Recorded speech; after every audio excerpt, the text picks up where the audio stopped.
I saw in the grocery store a coloring book about cat farts. Farting cats is a coloring book. That's a thing.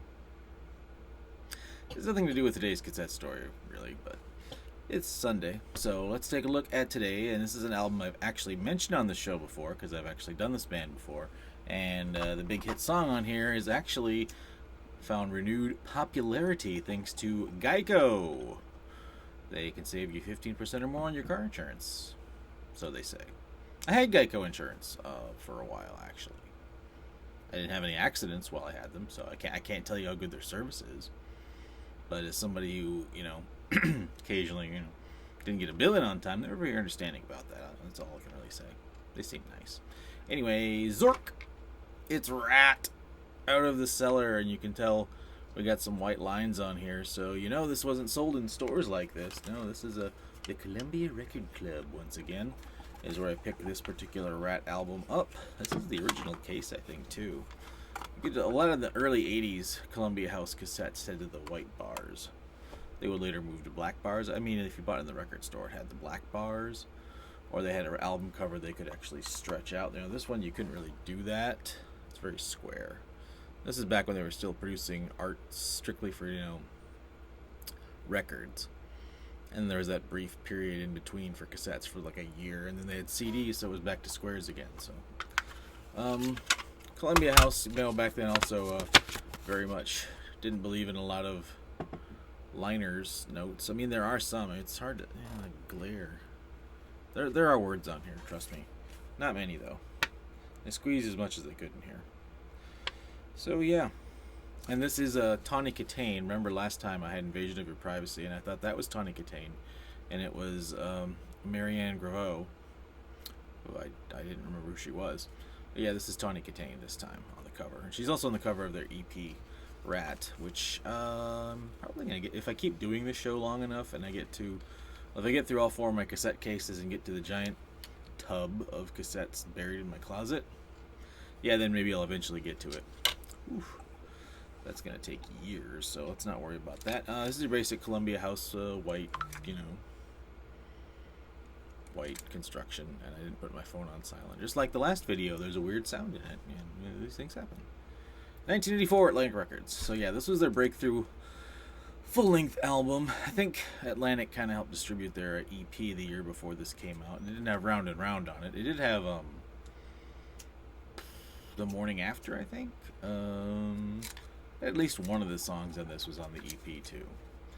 But of course, Wanted Man, Round and Round, Lack of Communication, Back for More, The Morning After. I've heard all those on the radio.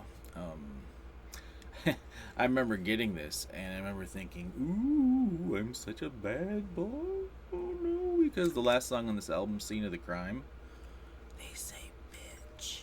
Oh, I know. It was scandalous in the late 80s, early 90s. If you were a Catholic and in small town South Dakota, having an album that had, bitch on it. But then again, in high school, I also had a friend who had, 2 Live Crew and shit, so he wasn't Catholic, though. Yeah, so at least for me, this was kind of a jump, like, ooh, dear. My phone's blowing up. Doesn't do that all day when I'm not shooting a YouTube video.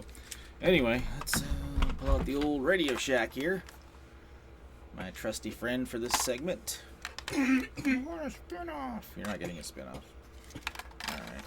Alright, I don't know. What would you spin off to, even?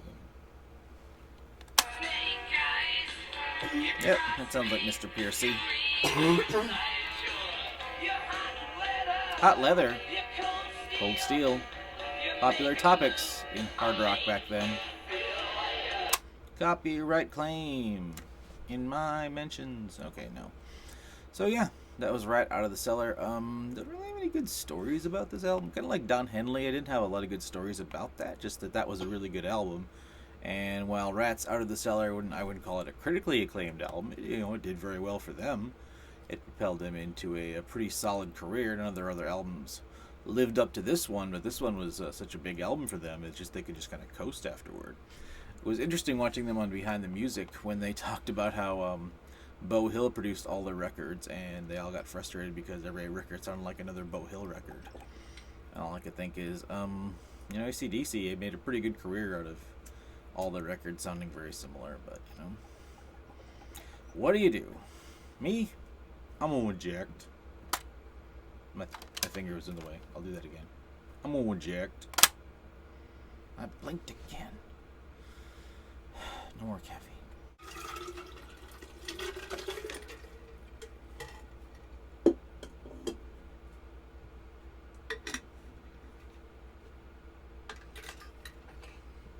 And I'm looking at my camera. Okay. Are you talking to me? It's like reversing. It reverses, so I can raise one eyebrow, and then I'm trying to raise the other one.